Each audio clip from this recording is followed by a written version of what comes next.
Hello, welcome back to each and every one of you. Appreciate you taking your time to listen to these Dhamma talks. I hope you'll get a blessing and grow on the Dhamma path. Today we are on page 49, and I just want to review the last few pages that we covered. We were covering dependent origination. It's considered one of the most difficult teachings of the Buddha, and I'm not at all certain that I'm up to the task of clearly articulating some of its most profound meanings. But in conclusion, let me say that this dependent origination starts with the idea that there's a person. And from there, we get a whole sequence of events that result in their becoming a person. This happens over and over again right now, today, as you're listening, on the subatomic or atomic particle level. We are being born and we are disappearing simultaneously and have been doing so throughout time. This process is both physical and mental process. So this dependent origination refers to this esoteric or invisible process, and it also expresses itself as the birth process that we end up coming out of the womb as a human being, and depending on our karma, we live for some time, aging and getting sick and passing away. So it has this, what do we call it, a microcosm and macrocosm definition.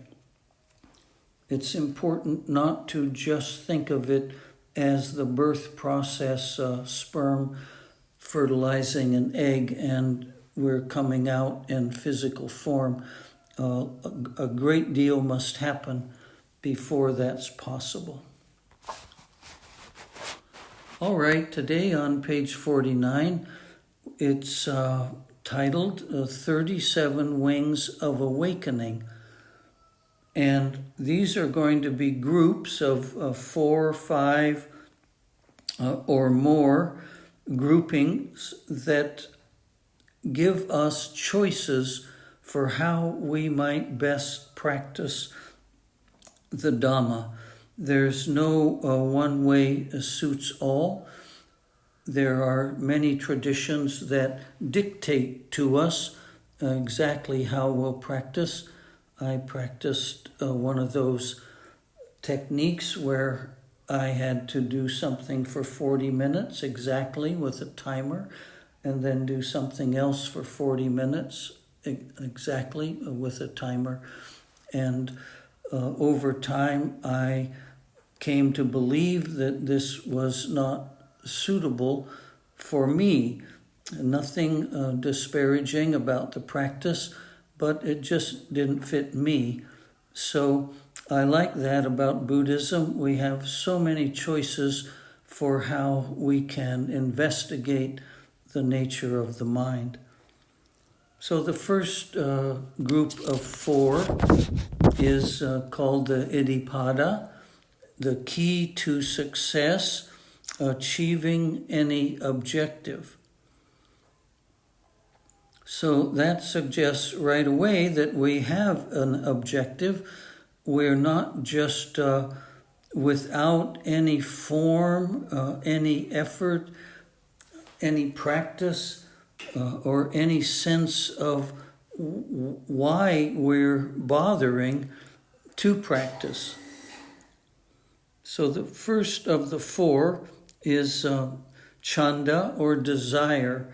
This is so critical because there are religions where we're told, including Buddhism, that desire is the enemy, and to have desires is to be defeated before we even start. But let's see the definition of chanda. The right desire, the right desire, delight, satisfaction, gratitude, joy in making effort to be liberated, and in the results of meditation. So it's not just any old technique, this idea that all techniques lead to the same goal is very misguided. They certainly do not. So we need to find the one that we can have the most confidence in and that we can give our full devotion and effort to practicing. This idea of satisfaction will come up again. Gratitude is said to open the doors to paradise. Joy in making an effort. This is quite difficult because the effort is quite difficult. So taking joy in it is a rather high level of meditation success. But it's there, it can be done, and with enough sincerity and strong determination, we will meet that place where we're really grateful and we're really joyful in our practice as a result of deepening our meditation. So another definition of chanda is comfortable with our pace. This is an attempt to remind us that being greedy is not helpful. Expecting, demanding, being impatient, being depressed, being discouraged is not the practice of chanda. It's not right practice. It's not right view. It's not right effort. It's not right samadhi. So we must notice that we are craving. Recently, a student told me that he had an experience of a kind of extreme calm, as if a huge lake or the ocean didn't have a ripple in it. It was just perfectly smooth, perfectly tranquil. And when he came back from that experience, he really appreciated it.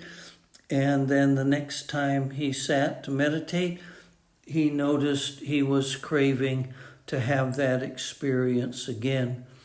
So kudos to him for waking up so quickly to this unconscious craving to have some experience.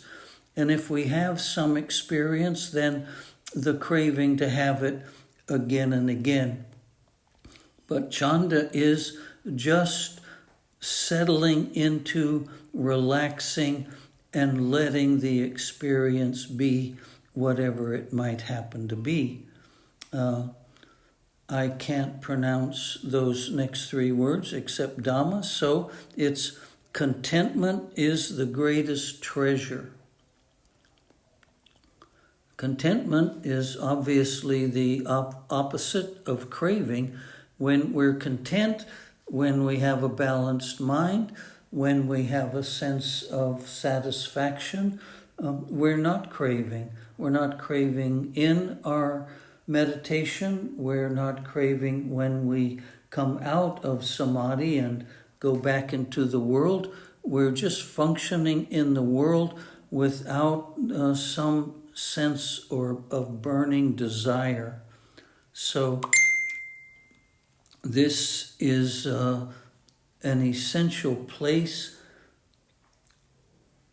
that will arise naturally as our meditation deepens. So the second step in the Iddhipada is vidya, or energy. sometimes also they use the word effort. The striving relentlessly in all four postures.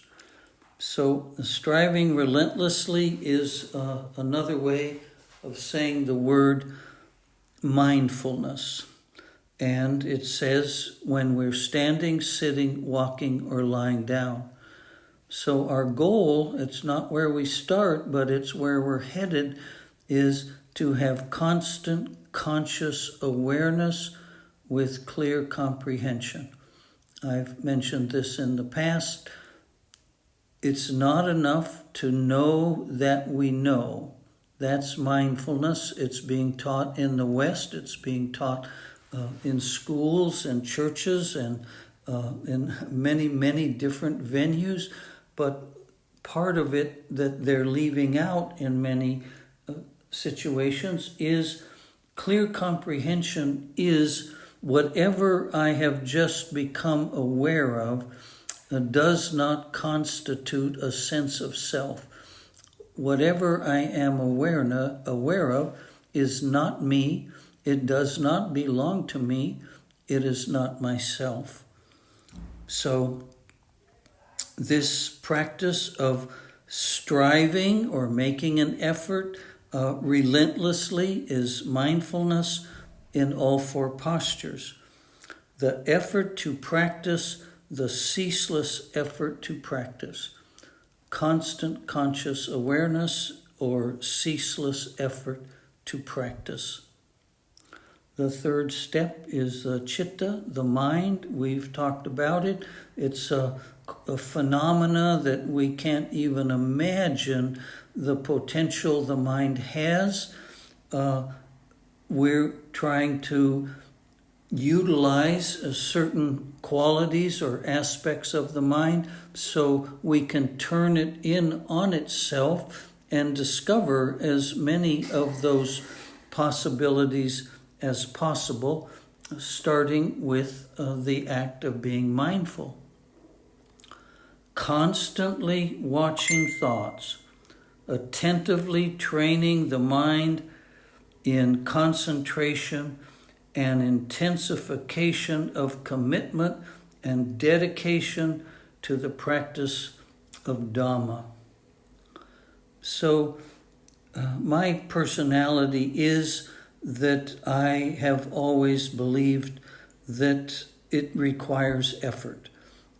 I've mentioned a number of times there are schools that say making an effort is the wrong effort automatically. You're doing the wrong thing. My own personal experience is I made intense effort over a 5-year period, meditating continuously as best I could for 5 years, sometimes a year and a half in a cave, a year and a half out in the jungle or in the forest, etc.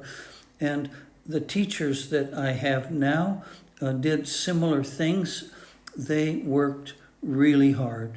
So it didn't just happen by saying, I'm already perfect, I'm already Buddha nature, and I don't need to make any sacrifices. As far as I can tell, we do make right effort. It's in this Eightfold Noble Path. This Pali Canon and this little book defines right effort over and over again. The 37 wings of enlightenment, out of the 37, 9 of them are right effort. So as far as I'm able to share Dhamma, I believe effort is required, mindfulness is required, and a great deal of discipline, strong determination, and patient perseverance is required in order to, shall we say, purify the mind, unlock the pure mind to its fullest potential. And the last one of Wings of Awakening, number 4, Vimamsa, investigation. So I really like this. once we have calmed the mind, it's something like sharpening a knife. Now we have a tool we can use. If we put the knife back in the drawer, it's a sharp knife, but it's useless because it's not performing a task. So once we've calmed the mind sufficiently in our meditation, we put it to work. This is not a technique where we are trying to have the experience of emptiness through the practice of samatha meditation. We're concentrating for the purpose of having a mind that can stay focused on a topic for longer periods of time and investigate it, sort of go mining. We're going to dig deeper and deeper into the parts of the mind we don't know anything about. So that's investigation. Here are some other vocabularies. Panya, that's wisdom. Reflection, that means contemplating or thinking about the ideas that are arising in the mind as a result of our investigation. Examining panya, whatever wisdom we think may have arisen, we need to examine it and understand it as fully and deeply as we can. We need to consider, contemplate, examine, self-reflection. So that's how we use our concentration. We establish it by focusing the mind on a single topic or object.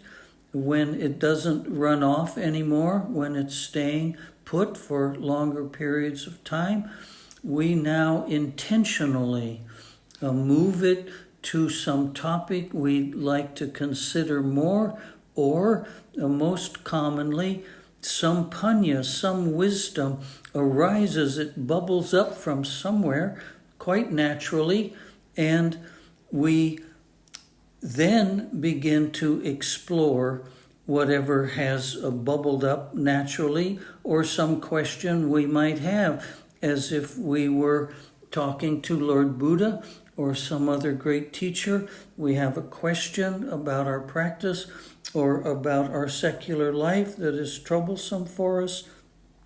And with this calm mind, we're able to focus our attention and explore the possible meanings and the possible remedies.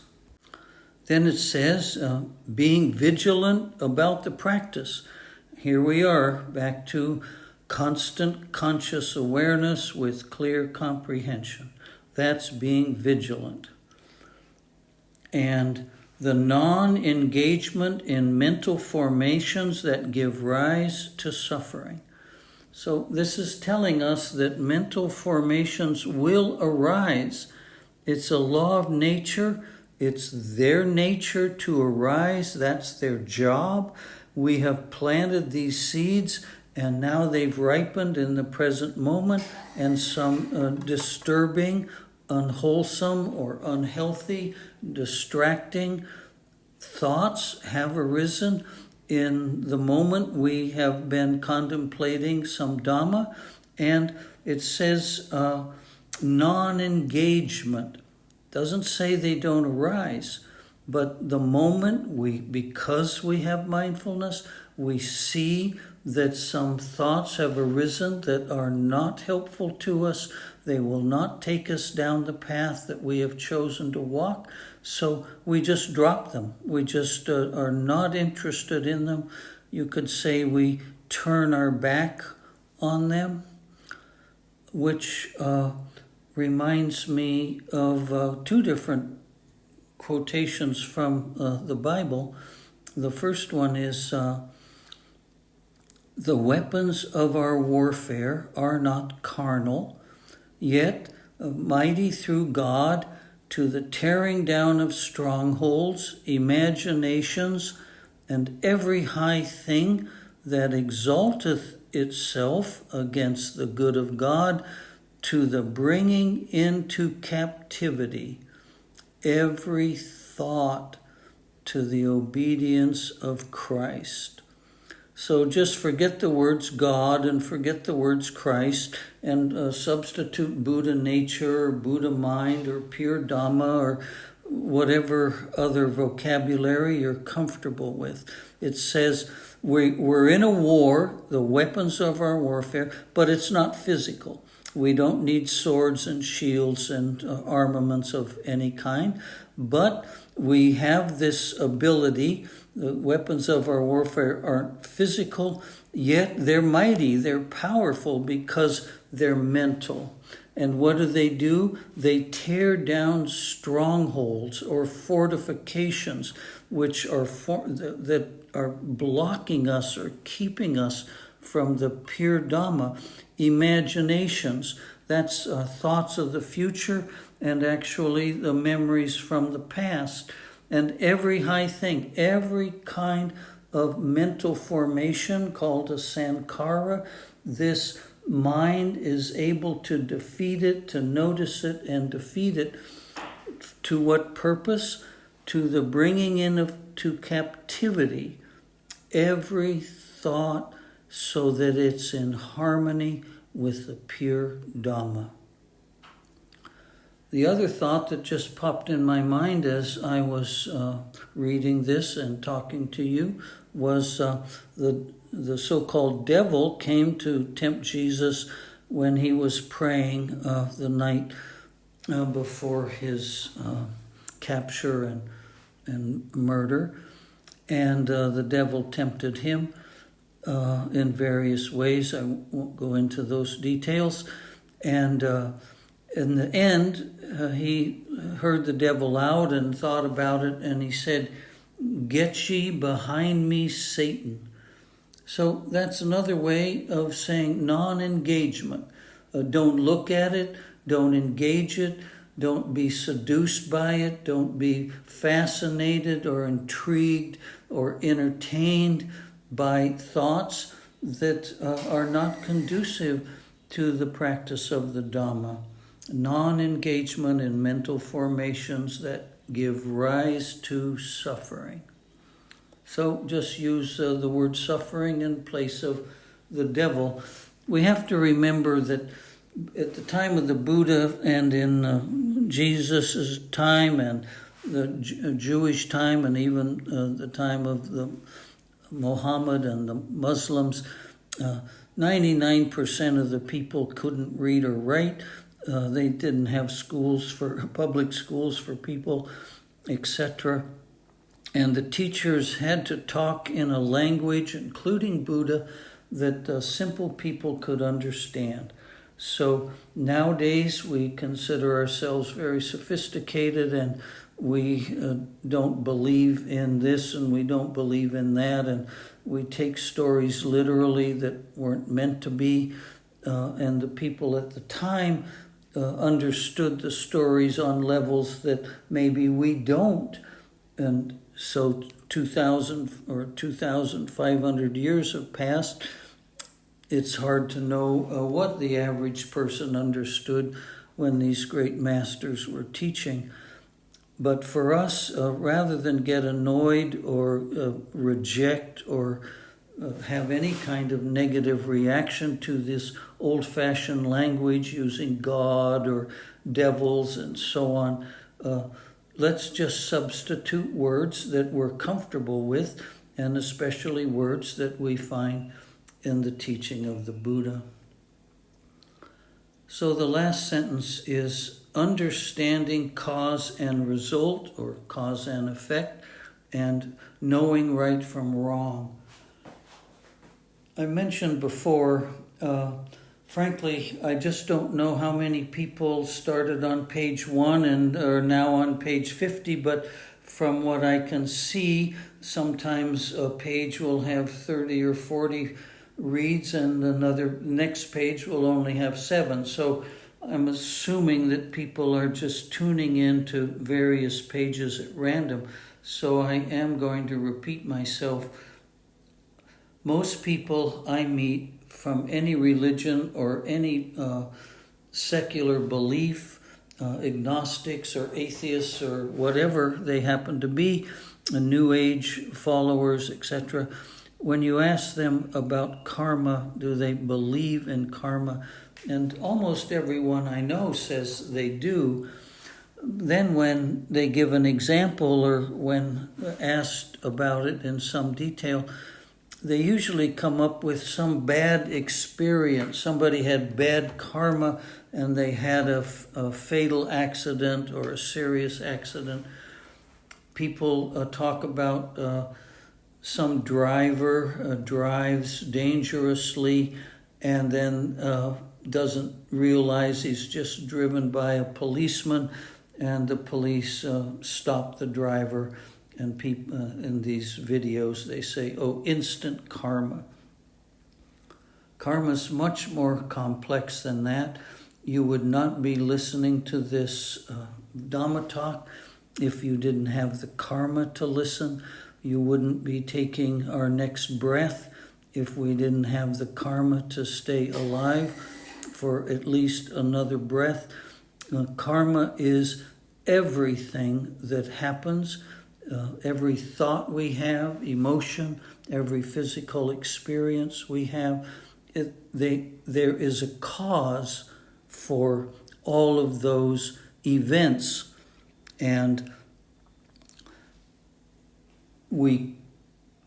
this is a definition for karma in the forest monk tradition and from the Pali Canon. There is, I don't remember the page, but I've devoted most of a page to the definition and giving examples of what karma might look like on a day-to-day basis. Just think of it as the thing that is keeping us alive. If our heart is beating and we're alive, then we have the karma to be alive. And when it's time for the karma to arise that we will no longer be alive, then this body will pass away. So understanding cause and the results. If we understand that we are making our karma moment by moment based on the kinds of thoughts and emotions we're having, based on the speech that we may be exhibiting, and based on the actions that we're taking. All of those are three kinds of seeds that are being planted moment by moment, and without mindfulness, we won't catch that we're planting the weeds in the garden. We're the ones who are corrupting our own life. So we need to wake up. That's what enlightenment means, to awaken from a delusion, from a sleep, from a darkness, from an unknowing, from a dream. That's the goal of waking up, and our path is defined by our karma. Knowing right from wrong. These are words that in contemporary translations are used less and less because they sound real religious, but the more common translation now is wholesome and unwholesome. All we need to do is think of it as, is this helpful to my practice? Does this liberate me from my suffering and cause me to be a beneficial presence in the world? That's our metric, that's our gauge. If it's liberating us from our suffering, then our relationships are improving, our general attitude day by day is improving, we have a better and deeper sense of well-being, of satisfaction, of contentment. We're craving less, we're accumulating less. That is all we need to observe about our practice. We don't need to think about anybody judging us. St. Peter writing things in a book deciding whether we get in heaven or not, or some other being who determines whether our karma is good or bad karma. None of that, all of that kind of thinking is a distraction. So all we need to do is become as mindful as possible and wake up to the ways in which we are creating our own suffering. Thank you so much. If you reach the end of this discourse, I appreciate you, and I trust you'll be blessed in the long term by listening to Dhamma from any good teacher. And I hope you might spread the word if you think others might be blessed by these Dhamma talks. Thank you again.